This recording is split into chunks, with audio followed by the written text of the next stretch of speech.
Hey, welcome to the Foster Fathers Podcast. I'm Chris. I'm Kyle. And this is a podcast all about foster care, adoption, and fatherhood. We hope that you feel welcome. We hope that you feel that you belong. And we're glad that you're here to share this time with us. Let's go.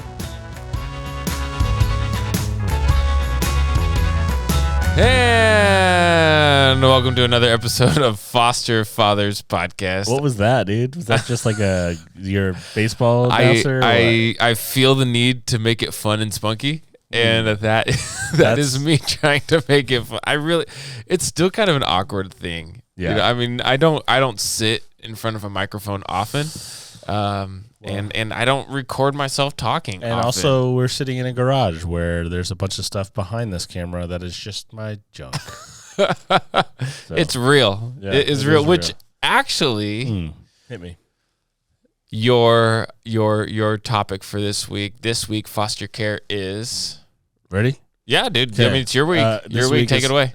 This week, foster care is impending reality. Which sounds way dramatic, but our situation very dark. Yeah, our situation involves a birth mom that's shortly going to get out of prison and re-enter the world of eligibility and visitations and who knows what's next. Yeah, and if you're anything like me, if you're a dude, which I think dudes do, you're kind of just all like people do, but keep going.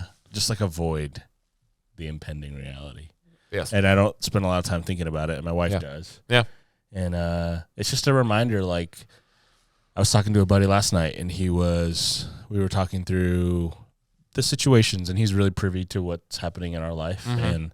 And, what do you do in these moments? Like, do you fight, like, hell for the kid, or do you strengthen and hope to be a resource to the mom? I know the right answer. I know, like, what we will do is probably assist the mom as best we can, but at the same time, like, it's a vulnerable spot to be not it's not a straight line, right?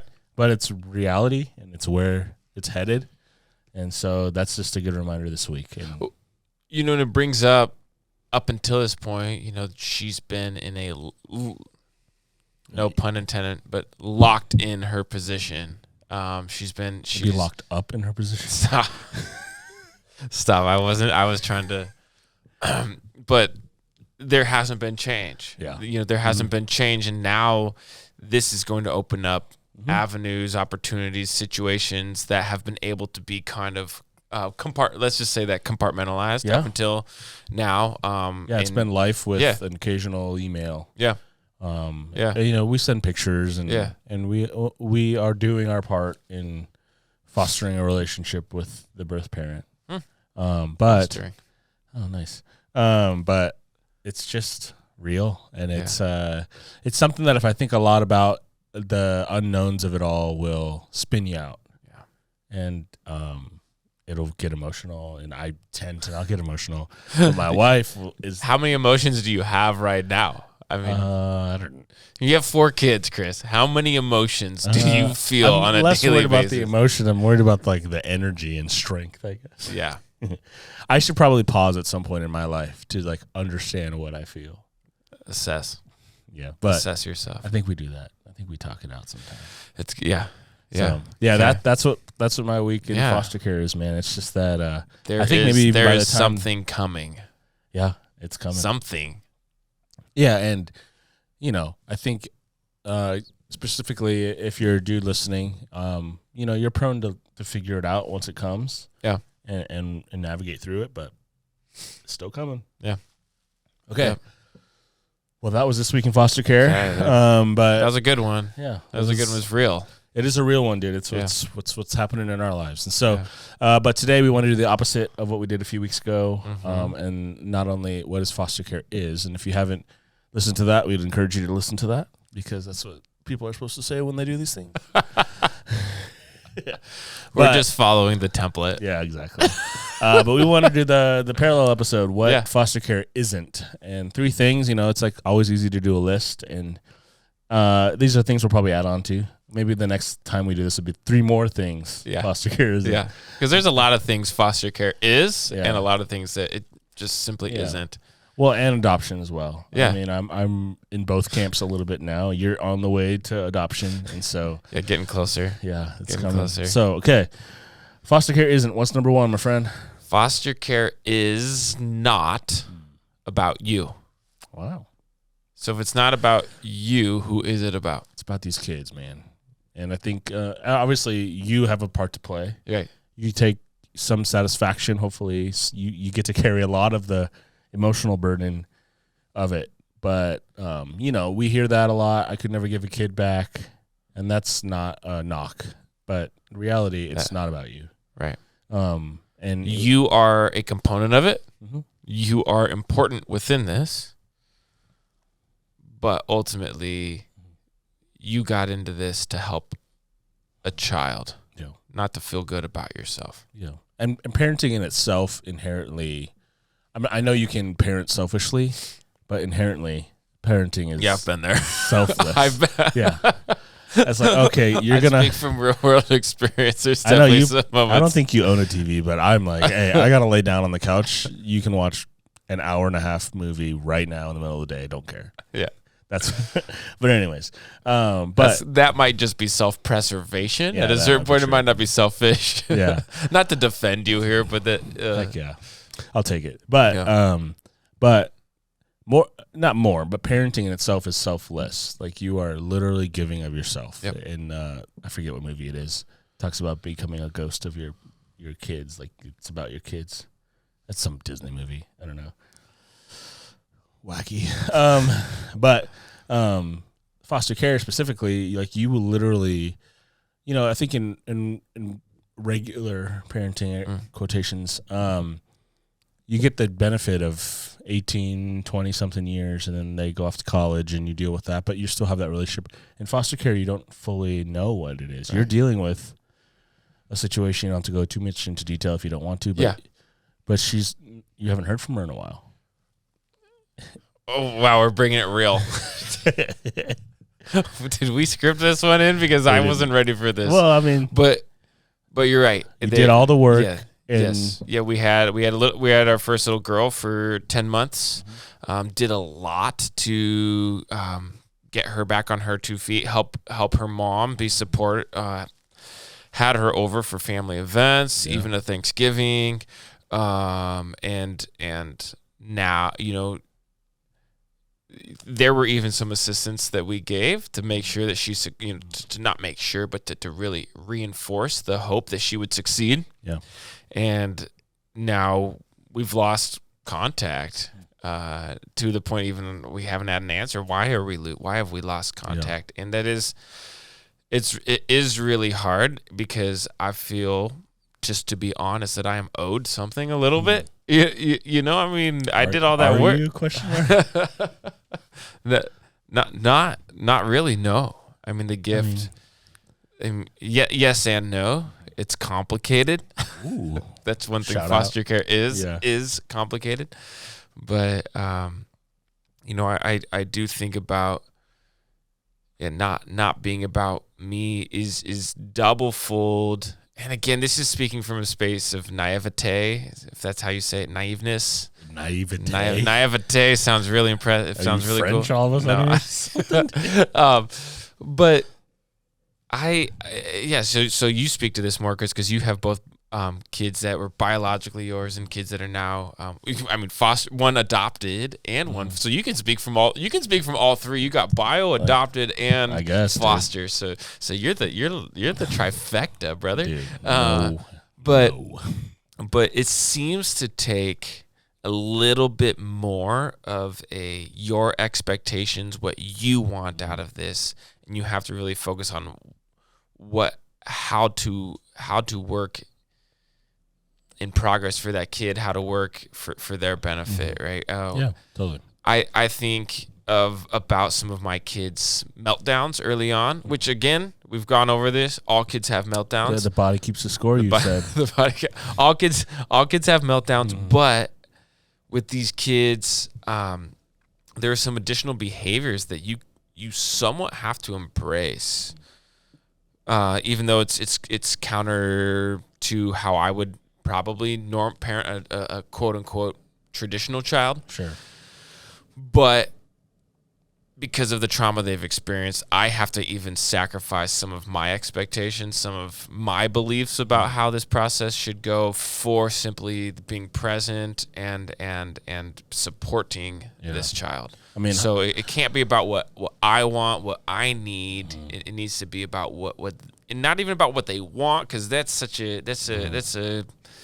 and down. That's up and down. It shifts constantly. But what do they need? Yeah.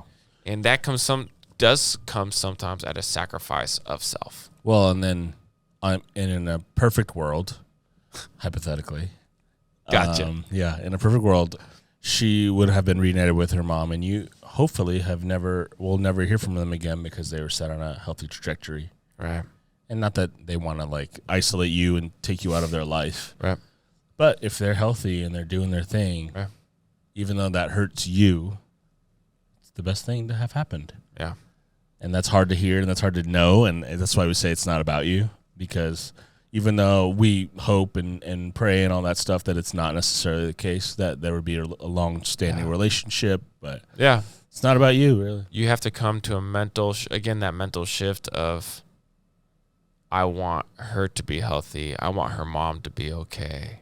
More than you need the connection. Right. Even how much of that I've come to love and enjoy having this boy or girl in my house, I have to want what's best for others. Yeah. I mean, and that's the situation. It's not easy. It's good. No, dude. It's good, dude. Yeah. Let's also just, because we did talk about this before today.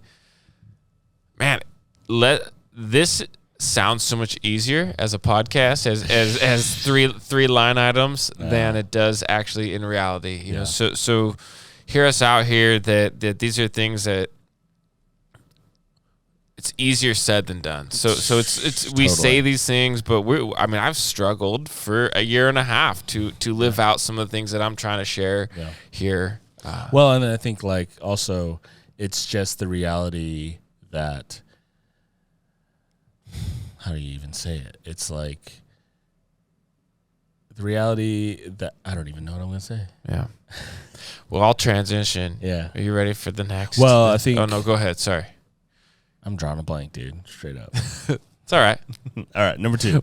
Again, let's go back. What do you have? 4 kids, a full-time job, and a wife, dude? Yeah. I mean, where's your brain at, Chris? Dude, I have no idea right now, my friend. No, but yeah, it's not about you. Well, sorry, I know where I'm at. Okay, sweet. We found it again. Yeah, we found Impressive, it. Man. Well, what I said about earlier, this is foster care this week. Like, I'm looking at a little baby you got to spend some time with before we recorded. Heck yeah. And statistically, they tell you, and maybe arguably I'd believe, that even a better household on paper, a foster or adoptive family, would look on the outside better for the kid than, in our situation, giving the baby back.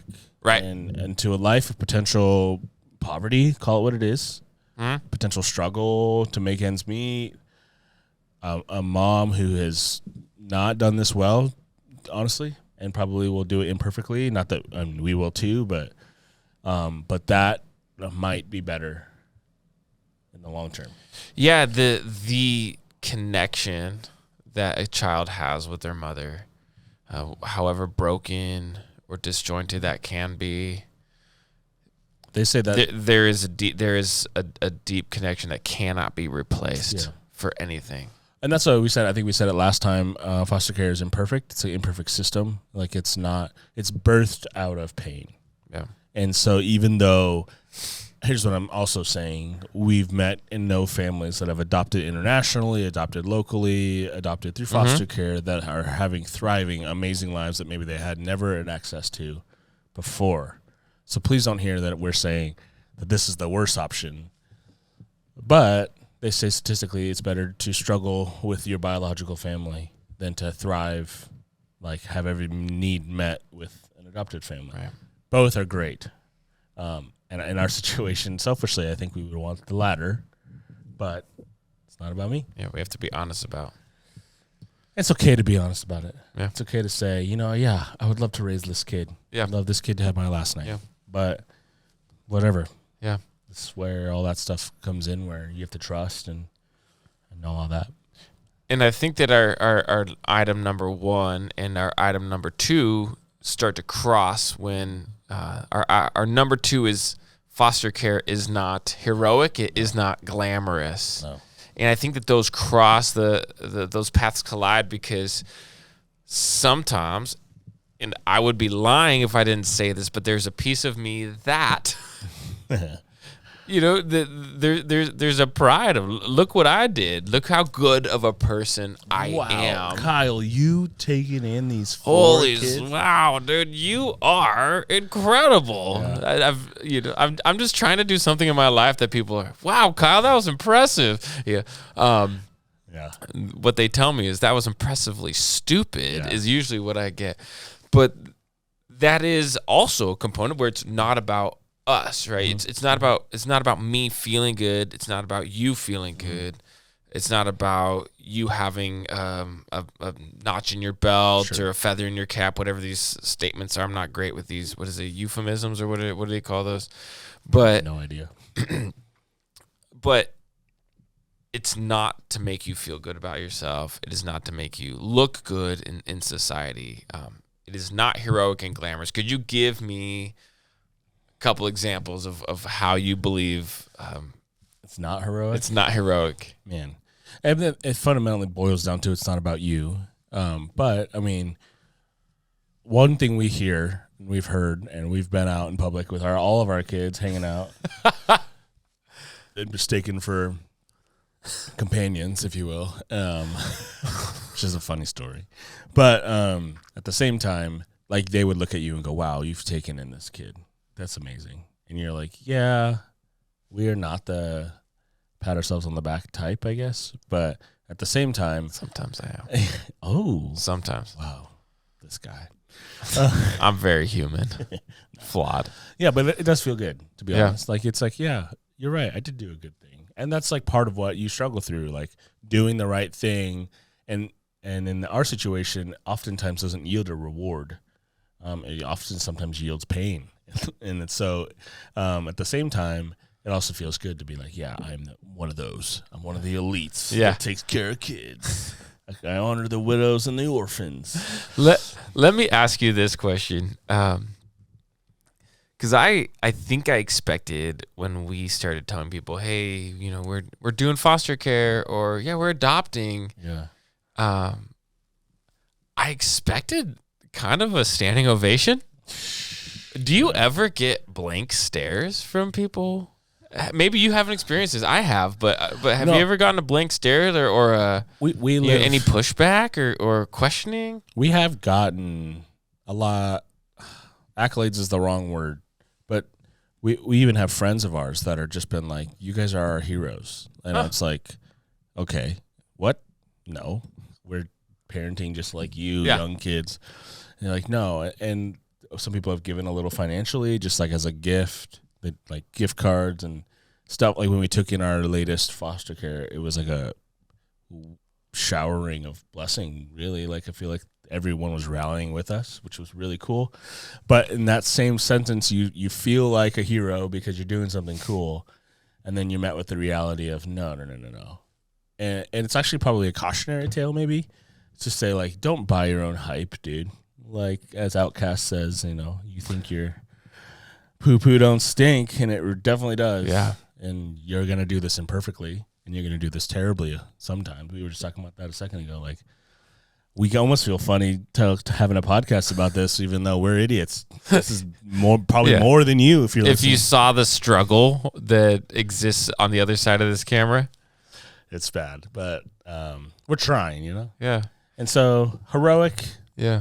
If you're into doing this so that you look good and you can put it on a resume, or you can, tell people, wow, look at you, I'm a foster parent, or I have adopted, then that was my snooty, uppity voice. I think it, I don't think I do think there was a very genuine, authentic side of me that got into this. But once you're into it, there is also that selfish part of you, again, not about you, but that says, I want some accolades. It's almost like the instant gratification. Yeah. Yeah. I mean, Yeah, hey, I'm doing something incredibly worthwhile, hugely sacrificial. Oh. Can I get some recognition? Sometimes just even affirmation. Sure. But even the affirmation, the recognition that you get falls short compared to the pain that often coincides with bringing in traumatized kids, with experiencing the roller coaster of emotion of this kid staying with you. Oh no, they're going home. Oh, grandpa's thinking that the kid should stay with you. Oh, mom has a negative drug test. Oh, or a positive drug test. No, actually, mom's doing really great. Oh, the judge said this. So and so said that. And in that roller coaster of emotions, definitely seems to cut the legs out from underneath you on it doesn't if this is what glamorous, it feels like a trailer park glamorous. It's not sitting in a lap of luxury. It's nothing fancy. And I would say again, I guess maybe I'm reading into this, and this is what prompted my question earlier about have you received those blank stares, that there are some people that almost they look at you and go, wow, that's really incredible, Kyle. Why would you do that? Why would you do exactly this and some of it is a genuine what drove you? Yeah. What prompted this desire? But some of it is they look at you as if you are crazy. Yeah. So you're expecting them, to be like, wow, Superman just stepped into the room, and they look at you like, whoa, not to mention a lot of people, oh, I could never do that. Oh, I could never do that. And so it kind of becomes this distancing where you're different than others because you've chosen a different route to life. This is, I don't have the statistics in front of me, but this is, foster care and adoption is not a route that even every other family does. It's probably 1 in 4, 1 in 5 families pursues this pathway. Sure. And so you are an anomaly, and people don't understand you. You're kind of that. Maybe you are a little bit of a hero. I mean, let's just be honest. You are, but you're also a little bit of a freak. Yeah. You're going against the current. Right. Yeah. Which kind of leads into the next one and the last one. Like if you think you're into this for yourself or you think you're in this to be the hero, well, really, it's not for the faint of heart. Not for the faint of heart. Foster care and adoption is not for the faint of heart. Right. And why not? Man, it's just... Why is it so hard? In a fundamental sense. That's a big question. Well, yeah. That is a big question. Well, I think in a fundamental sense, you're dealing with the worst parts of humanity, the depravity of it. That's why I don't like going to Vegas. I feel like Vegas celebrates all the worst parts of life. Foster care is Vegas. You heard it here. Foster care is the Vegas of parenting. Yep. Can we? Doesn't make any sense. No, I love it. But can we make that one of our little YouTube clips? Sure. Foster care is the Vegas of parenting. Yeah. Well, it's birthed out of the worst parts of life. He's thinking that's funny. Oh, I love it. The brokenness. It is the pinnacle of brokenness. Yeah, right? it's family dysfunction, childhood trauma. Sure. I mean, what else do we go? Intense fears, anxieties. Yeah, all that stuff. Well, and there was a story in our state, Idaho, a couple years ago. I think it was in our training. I don't know if you remember this. It's hard to even talk about. There was a parent about 30 miles out of town, Mountain Home, and who just decided I was done being a parent. Do you remember the story yet? No. And it was like a 7-year-old. Okay. And they stopped at the rest stop, like the one you pass out on the way out of town. And the kid went in to go to the bathroom, and the parent left. And that's, like you say, it's not for the faint of heart. Like, those are some of the situations people walk into. Right. Like, not only can you imagine, like, I have a 6-year-old. What would he do in that moment? Walking out, thinking he just went to the bathroom and the car's gone. And oh, yeah, they found him like 3 days later or maybe like a day and a half later. Obviously, food and water is an issue there. But tonight, our 7-year-old asks us at dinner, and I had actually just stepped in to refill the plate of one of our other kids, and she says, if you guys die, what are we going to do? Which it's like a normal thought, but also like, where is that question coming from? Right. Where is it coming from? And then my wife Jessica said, what do you mean? And she says, well, are we going to go live with another family? And I mean, that's a reality that she knows, that we know, that not other kids know, not other families know. And that's really hard. I mean, we've talked about, again, I mean, this is something, Chris, you say all the time. Foster care is complicated, or it's complicated, or this adoption process, it's complicated. And that is one of the exhausting components, is you don't always know how to answer. There's these very complex issues that, if this kid's crying for their mom, do you how do you respond? I mean, and not to mention to be like, I'm sitting there being the primary caretaker for this child for the last year and a half, and then they cry for their mom. Yeah. Like, that's the feelings that I have to embrace. Remember, it's not about me, and move beyond to be present for this child.